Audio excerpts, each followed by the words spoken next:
ಇದು ಬಿಜೆಪಿ ಮುಖಂಡರು ಹಾಗೂ ಕಾರ್ಯಕರ್ತರು ನೋಡಲೇಬೇಕಾದಂತಹ ಒಂದು ಸ್ಟೋರಿ.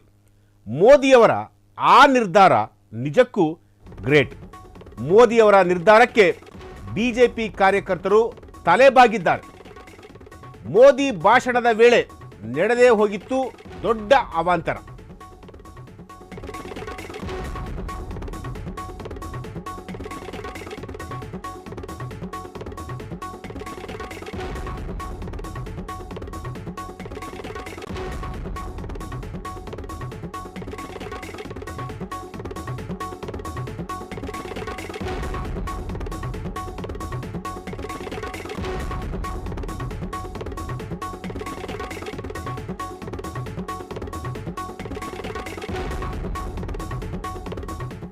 ಎಸ್, ಇದು ಬಿಜೆಪಿ ಮುಖಂಡರು ಹಾಗೂ ಕಾರ್ಯಕರ್ತರು ನೋಡಬೇಕಾದಂತಹ ಒಂದು ಸ್ಟೋರಿ. ಮೋದಿಯವರ ಆ ನಿರ್ಧಾರ ಇದೆಯಲ್ಲ, ಅದು ನಿಜಕ್ಕೂ ಗ್ರೇಟ್. ಮೋದಿಯವರ ನಿರ್ಧಾರಕ್ಕೆ ಬಿಜೆಪಿ ಕಾರ್ಯಕರ್ತರು ತಲೆಬಾಗಿದ್ದಾರೆ. ಮೋದಿ ಭಾಷಣದ ವೇಳೆ ನಡೆದೇ ಹೋಗಿತ್ತು ದೊಡ್ಡ ಅವಾಂತರ. ದೆಹಲಿ ಸಂಭ್ರಮದಲ್ಲಿದ್ದ ಪ್ರಧಾನಿ ನರೇಂದ್ರ ಮೋದಿ. ಮೋದಿಯ ಅಬ್ಬರ ಭಾಷಣದ ವೇಳೆ ಯಾಕಿಂಗಾಯಿತು? ದೇಶದಾದ್ಯಂತ ಸಂಭ್ರಮದಲ್ಲಿರೋ ಬಿಜೆಪಿ ಕಾರ್ಯಕರ್ತರು ದೆಹಲಿ ವಿಜಯೋತ್ಸವದಲ್ಲಿ ಕುಸಿದು ಬಿದ್ದಿದ್ದ ಕಾರ್ಯಕರ್ತ. ಎಸ್, ಇದು ಬಿಜೆಪಿ ಮುಖಂಡರು ಹಾಗೂ ಕಾರ್ಯಕರ್ತರು ನೋಡಬೇಕಾದಂತಹ ಒಂದು ಸ್ಟೋರಿ. ಮೋದಿಯವರ ಆ ನಿರ್ಧಾರ ಇದೆಯಲ್ಲ, ಆ ನಿರ್ಧಾರಕ್ಕೆ ಎಲ್ಲರೂ ಕೂಡ ತಲೆಬಾಗಿದ್ದಾರೆ. ಮೋದಿ ಭಾಷಣದ ವೇಳೆ ನಡೆದೇ ಹೋಗಿತ್ತು ಒಂದು ದೊಡ್ಡ ಅವಾಂತರ. ದೆಹಲಿ ಸಂಭ್ರಮದಲ್ಲಿದ್ದ ಪ್ರಧಾನಿ ನರೇಂದ್ರ ಮೋದಿ. ಎಸ್, ನರೇಂದ್ರ ಮೋದಿಯವರ ಈ ಒಂದು ನಿರ್ಧಾರ ಇದೆಯಲ್ಲ, ಈ ಒಂದು ನಿರ್ಧಾರಕ್ಕೆ ಬಿಜೆಪಿ ಮುಖಂಡರು ಹಾಗೂ ಕಾರ್ಯಕರ್ತರು ಮೋದಿಯವರಿಗೆ ತಲೆಬಾಗಿದ್ದಾರೆ. ಮೋದಿಯವರಿಗೆ ಶರಣಾಗಿದ್ದಾರೆ. ಯಾಕೆ, ಯಾವ ಕಾರಣಕ್ಕೋಸ್ಕರ? ದೆಹಲಿ ವಿಜಯೋತ್ಸವದಲ್ಲಿ ಒಬ್ಬ ಕಾರ್ಯಕರ್ತ ಕುಸಿದು ಬಿದ್ದಿದ್ದ. ಆ ಕಾರ್ಯಕರ್ತನಿಗೆ ನರೇಂದ್ರ ಮೋದಿಯವರು ಏನು ಮಾಡಿದರು? ಎಸ್,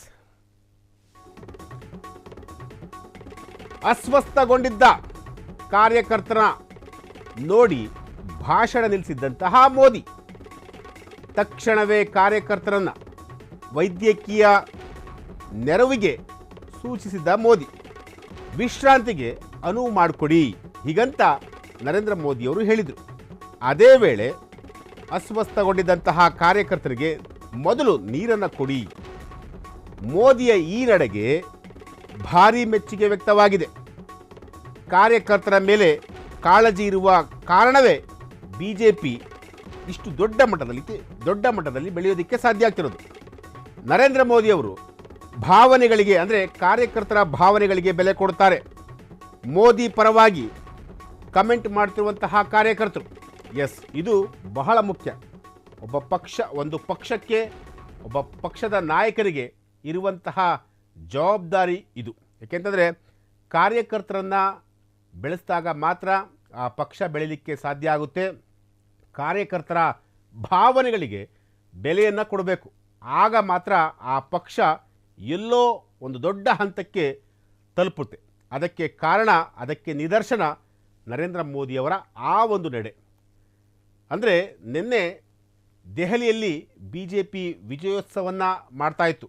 ಈ ಒಂದು ವಿಜಯೋತ್ಸವ ಮಾಡುವಂತಹ ಸಂದರ್ಭದಲ್ಲಿ ಒಬ್ಬ ಕಾರ್ಯಕರ್ತ ಅಸ್ವಸ್ಥನಾಗಿ ಬಿದ್ದು ಬಿಡ್ತಾನೆ. ತಕ್ಷಣ ಮೋದಿಯವರು ಏನು ಮಾಡ್ತಾರೆ ಗೊತ್ತಾ?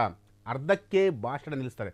ಭಾಷಣ ನಿಲ್ಲಿಸಿ ಮೊದಲು ಆ ಕಾರ್ಯಕರ್ತನಿಗೆ ಏನಾಯಿತು, ಯಾಕೆ ಆ ರೀತಿಯಾಗಿ ಅಸ್ವಸ್ಥಗೊಂಡ, ಮೊದಲು ಅದನ್ನು ಅವರು ಗಣನೆಗೆ ತೆಗೆದುಕೊಳ್ತಾರೆ. ಅದಾದ ನಂತರ ಅಸ್ವಸ್ಥಗೊಂಡಿದ್ದಂತಹ ಕಾರ್ಯಕರ್ತನನ್ನು ಮೊದಲು ಆಸ್ಪತ್ರೆಗೆ ಸೇರಿಸಿ ಅವನಿಗೆ ಕುಡಿಯೋದಕ್ಕೆ ನೀರು ಕೊಡಿ. ಮುಂದೆ ಇನ್ನು ಭಾಷಣ ಮಾಡೋದು ಅಥವಾ ಬೇರೆ ಏನೇ ಮಾತನಾಡೋದಿದ್ರು ಅದು ಮುಂದೆ ನೆಕ್ಸ್ಟ್ ಆಗಲಿ. ಮೊದಲು ಅಸ್ವಸ್ಥಗೊಂಡಂತಹ ಕಾರ್ಯಕರ್ತನ ಆರೋಗ್ಯವನ್ನು ವಿಚಾರಿಸಿ ಅಂತೇಳಿ ಮೊದಲು ಸೂಚನೆಯನ್ನು ಕೊಡ್ತಾರೆ. ಇದು ಇಡೀ ಬಿ ಜೆ ಪಿ ಮುಖಂಡರುಗಳು, ಬಿ ಜೆ ಪಿ ಕಾರ್ಯಕರ್ತಗಳು ಈ ಒಂದು ನಿರ್ಧಾರಕ್ಕೆ ಪ್ರತಿಯೊಬ್ಬರು ಕೂಡ ತಲೆಬಾಗಿದ್ದಾರೆ. ಇದು ಜನನಾಯಕನಿಗೆ ಇರುವಂತಹ ಒಂದು ಲಕ್ಷಣ. ಕೇವಲ ನಾಯಕ ಆದರೆ ಸಾಲಲ್ಲ, ನಾಯಕ ಆದಂತಹ ವ್ಯಕ್ತಿ ತಮ್ಮ ಕೆಳ ಹಂತದ ಅಧಿಕಾರಿಗಳಾಗಿರ್ಬೋದು ಅಥವಾ ಕೆಳ ಹಂತದ ಕಾರ್ಯಕರ್ತರಾಗಿರ್ಬೋದು ಅಥವಾ ಅವರಿಗೆ ಯಾವ ರೀತಿಯಾಗಿ ನೋಡ್ಕೋಬೇಕು, ಅವರನ್ನು ಎಷ್ಟರ ಮಟ್ಟಿಗೆ ಅವರನ್ನು ಗಮನಿಸಬೇಕು, ಅದು ಒಬ್ಬ ನಾಯಕರಿಗಿರುವಂತಹ ಒಂದು ಲಕ್ಷಣ. ಅದು ನರೇಂದ್ರ ಮೋದಿಯವರಿಗೆ ಇರುವಂತಹದ್ದು. ಇವರ ಈ ಒಂದು ನಡೆಗೆ ಇಡೀ ರಾಜ್ಯವೇ, ಇಡೀ ದೇಶವೇ, ಜೊತೆಗೆ BJP ಕಾರ್ಯಕರ್ತರಾಗಿರ್ಬೋದು, BJP ಮುಖಂಡರಾಗಿರ್ಬೋದು, ಎಲ್ಲರೂ ಕೂಡ ಇವರ ಈ ಒಂದು ನಡೆಗೆ ತಲೆಬಾಗಿರುವಂತಹದ್ದು. ನಿಜಕ್ಕೂ ಈ ಒಂದು ವಿಚಾರ ಗ್ರೇಟ್ ಅಂತ ಹೇಳಬೇಕು. ಯಾಕೆಂತಂದರೆ ನಾವು ಹಲವಾರು ಸಂದರ್ಭಗಳಲ್ಲಿ ನೋಡ್ತಾ ಇರ್ತೀವಿ, ಯಾವುದಾದ್ರೂ ಒಂದು ವಿಚಾರ ಅಥವಾ ಏನಾದ್ರು ಒಂದು ಸಮಸ್ಯೆ ಆದಂಥ ಸಂದರ್ಭದಲ್ಲಿ ನನಗೇನಪ್ಪ ಆಯಿತು, ನನ್ನ ಕೆಲಸ ಆದರೆ ಸಾಕು, ಆ ರೀತಿಯಾಗಿ ಯೋಚನೆ ಮಾಡುವಂತಹ ಅದೆಷ್ಟೋ ನಾಯಕರುಗಳಿದ್ದಾರೆ. ಅಂತಹ ನಾಯಕರುಗಳಿಗೆ ಮೋದಿಯವರು ಒಂದು ನಿದರ್ಶನ, ಒಂದು ಆದರ್ಶವಾಗಿದ್ದಾರೆ.